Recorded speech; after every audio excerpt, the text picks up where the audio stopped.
네, 유승민 작가 모셨습니다. 어서 오세요. 안녕하세요. 오늘 어떤 내용 취재해 오셨습니까? 네, 어제 인권위에서 윤석열 대통령의 방어권 보장을 권고하는 안건을 수정 의결해서 채택을 했습니다. 그랬더군요. 네, 예. 이 회의를 진행시키겠다라고 하면서 윤 대통령의 지지자들이 국가인권위원회로 몰려들었고 결국 경찰이 출동하는 소동까지 벌어졌습니다. 네. 이 정보 공유의 중심축은 이번에도 온라인 커뮤니티였는데요. 한번 그래요? 취재해봤습니다. 자, 지지자들이 모여들었다.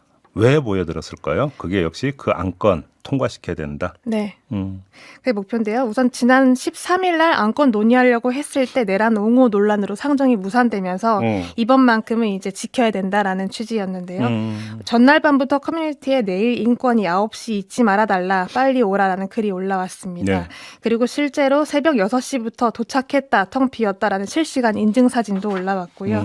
이들의 목표는 안창호 위원장을 회의실까지 안전하게 에스코트하는 것이다라고 주장을 했고 구체적으로는 폭도를 막아서는 것이다라는 행동 지침도 있었습니다. 폭도를 막아선다? 네. 폭도가 누군데요? 그 커뮤니티에 폭도라고 여러 번 지칭이 됐던 거는 좌파와 전장현 그리고 민주노총이었는데요.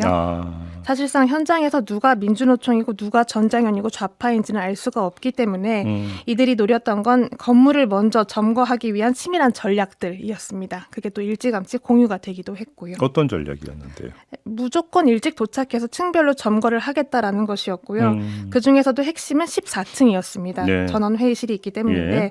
이 11층에 가령 도서관도 개방이 되어 있고 시민들이 이용할 수 있는 공간이 여러 군데가 있다 보니까 그걸 노려서 이제 많이 갈 수 있다라고 일단 생각했던 거기는 개방되어 있는 곳이니까 일단 먼저 거기로 가서 네, 기다리고 있겠다라는 것이었습니다. 또 오전 8시가 넘어가면서부터는 이제 사람들이 많이 몰리기 시작했는데요. 예. 유튜버들도 이제 그때부터 지하 1층부터 3층 그리고 1층과 14층에 이제 두세 명씩 들어가기 시작하면서 네. 동시다발적으로 정보가 나오기 시작했습니다. 핵심은 14층이었는데요. 여기는 이제 일찌감치 정리가 된 상태였는데 그 이유가 건장한 체격의 남성을 제외하고는 다 1층에 내려가서 대기를 하라라는 그런 정보가 공유되기 때문입니다. 뭐 이재명 욕해봐라, 그러니까 김일성 욕해봐라 이렇게 요구를 했다는 보도가 어제 많이 있었잖아요. 네. 그게 14층에 있었던 사람들? 네, 전부 14층에서 벌어진 일입니다. 그 구조를 보면 엘리베이터가 3대가 있고요. 양옆으로 나오면 사무실로 들어가는 유리문이 있는데 그 네. 가운데 공간이 굉장히 협소합니다. 그러다 보니까 아예 통행 자체를 막기 위해서 이제 엘리베이터 앞에 있었던 건데요. 이 사람들이 누차 강조를 했던 게 이른바 비폭력 그리고 평화주의였는데 그래요? 네, 예. 그게 무슨 뜻이었냐 하고 보니 엘리베이터가 올라올 때마다 문 앞에 건장한 체격의 남성들이 스크럼을 짜고 서 있는 걸 의미하는 것이었습니다. 그럼 앞으로 나갈 수가 없는 거죠. 네, 아예 통행을 막고 있는 것이었고요.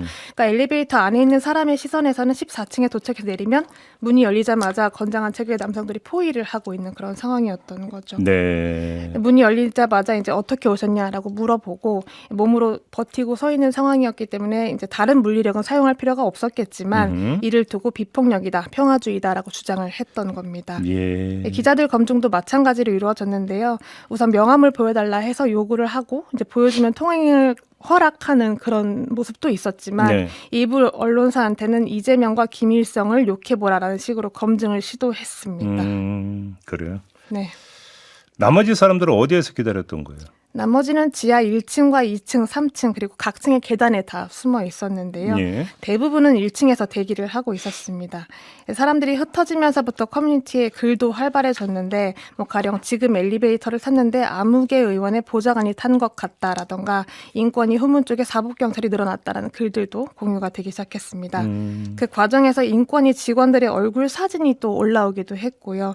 누군가는 인권위 건물은 비상계단을 사용할 수 없다고 하더라라고 하니까 또 한쪽에서는 건물 도면 사진을 올리면서 여기에 있다라고 위치를 공유하는 모습도 보였습니다. 결국은 인권위 건물 안에서 벌어졌던 실시간 상황을 공유를 하면서 행동 요령이나 이런 것들을 전달하는 매개 통로가 됐던 게 바로 커뮤니티다. 네. 이렇게 정리할 수 있는 거네요. 네. 적극적으로 행동을 어떤 지침, 행동에 대한 지침도 있었는데요. 네.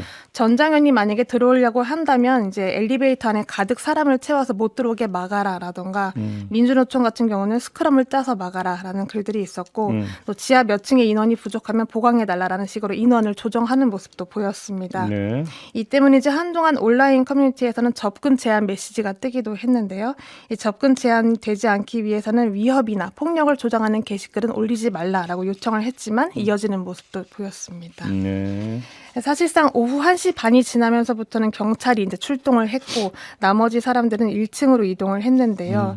그때부터는 고민정 의원 그리고 MBC와 JTBC 취재진이 등장할 때마다 차마 입에 담지 못할 욕설 그리고 고성을 질렀습니다. 네. 정신적으로 굉장히 이제 폭력에 가까웠던 그들이 주장하는 비폭력 평화주의는 그런 모습이었던 걸로 확인할 수 있었습니다. 몸 쓰는 폭력은 없었지만 입 쓰는 폭력은 있었다. 네. 뭐 이런 얘기가 되는 거네요. 네. 정리하면 알겠습니다. 유승민 작가였습니다. 수고하셨어요. 고맙습니다.